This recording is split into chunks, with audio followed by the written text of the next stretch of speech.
नमस्कार, राम राम। आप देख रहे हो रंगीलो बीकानेर। मैं रामस्वरूप। खबर कीजिए, अगर मैं बात करूं तो मिठड़िया राजकीय उच्च माध्यमिक विद्यालय मिठड़िया शिक्षकों की पदों की मांग को लेकर छात्र शांतिपूर्वक धरना जो कर रहे थे, वो आपकी तस्वीर पर भी दिख रहा है कि शांतिपूर्वक धरना कर रहे थे। लेकिन अगर शिक्षक ही बच्चों पर अत्याचार करने लगेंगे तो किस जो शिक्षा है वो किस दिशा के अंदर जाएगी। जैसा कि एक बच्चे का है, वो गेट जो मेन गेट होता है उसको तालाबंदी कर रहे थे। जो हमारे पास सूचना आई है, उस सूचना के माध्यम से बताया जा रहा है कि बच्चा है वो तालाबंदी कर रहा था गेट की।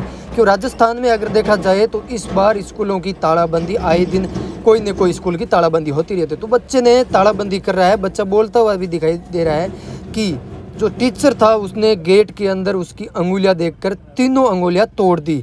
जिस शिक्षक से अच्छी शिक्षा की उम्मीद की जा सकती है वो छात्र पर अत्याचार कर रहे हैं।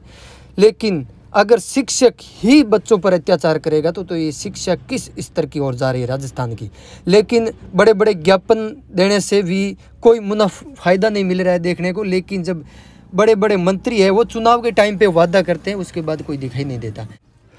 माता पिता के बाद गुरुजन है, उनको माता पिता का दूसरा दर्जा दिया गया है। लेकिन जब शिक्षक ही बच्चों पर अत्याचार करना शुरू कर देंगे, जो शिक्षा का स्तर है वो राजस्थान में ही ऐसा क्यों देखने को मिलता है। अगर मैं स्कूल की बात करूं तो स्कूल के अंदर जो मेन टीचर है, जो मेन सब्जेक्ट के टीचर है, वो टीचर मौजूद नहीं है। लेकिन जब बच्चों ने स्कूल की तालाबंदी की तो बता रहे हैं, बच्चा खुद अपनी मुख से बता रहा है कि टीचर है उसने उसकी अंगुली गेट के अंदर दे के 3 अंगुलियां खींच दी। अगर ऐसे में टीचर बच्चों पर अत्याचार करेंगे तो ये शिक्षा एक मंदिर का जो रूप दिया गया है वो किस स्तर पर चलेगा। लेकिन इसकी सुनवाई कोई नहीं करता। देखते हैं बच्चों की बात, सुनते हैं क्या कुछ बच्चा कहता है। क्या हुआ? गुरुजी मेरे स्कूल में हाथ फीस दिया। गुरुजी ने आपके अंगुली फीस दी? कब की बात? अभी की? गेट की तालाबंदी ताला दे रहा था उस टाइम। ये देख लो, मैं प्रशासन से निवेदन करता हूँ कि बच्चों के साथ गुरुजी की ये इस तरह की हरकतें आखिरी कहाँ तक जा रहा है ये स्कूल स्टाफ। बज्जू पंचायत समिति के मिठड़िया ग्राम पंचायत में शिक्षकों की पिछले 2 साल से कमी है। शिक्षकों के मुख्य 6 पोस्ट खाली पड़ी है। हमने राजस्थान सरकार के मंत्री महोदय, कलेक्टर साहब, एसडीएम साहब को पिछले 1 साल से रेगुलर याद दिला रहे हैं, लेकिन कोई सुनवाई नहीं हो रही है। बच्चों के भविष्य पर खतरा मंडरा रहे हैं। आज बच्चों ने तालाबंदी, स्कूल की तालाबंदी और सड़कें जाम कर दी है। यह धरना कोई शांतिप्रिय धरना नहीं है, धरना ने उग्र रूप ले लिया है।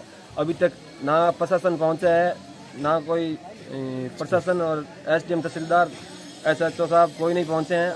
की कमी को लेकर बच्चे शांतिपूर्ण प्रदर्शन कर रहे थे। गेट की तालाबंदी करते हुए बच्चों और अध्यापकों के बीच झड़प देखने को मिली। अध्यापकों ने बच्चों की अंगुलियां तक तोड़ दी है। इसलिए इसमें ग्रामीण और बच्चों में भारी रोष है। ये शिक्षा किस तरफ जा रही है? बच्चों पर ये अध्यापकों का अत्याचार ये किस ओर जा रहा है? बच्चे अभी हॉस्पिटल में हैं। अगर राजस्थान की बात की जाए तो अगर बच्चों पर ऐसे ही अत्याचार टीचरों के द्वारा किया जाएगा तो बच्चे पढ़ लिख के आगे किस स्तर पर जाएगा। जब सीमावर्ती क्षेत्र और बीकानेर जैसलमेर के बॉर्डर इलाके की बात आती है, या जो पिछड़े हुए बेल्ट, अगर मैं कोलाइत की बात करूं तो काफ़ी पिछड़ा हुआ बेल्ट है।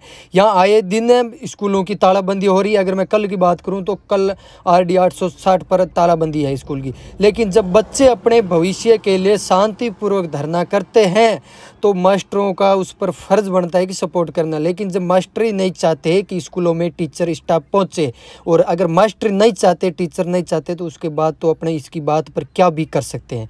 लेकिन थारी के कुछ राय है वो कमेंट सेक्शन में कमेंट करके ज़रूर बताइए। धन्यवाद। जय हिंद, जय भारत।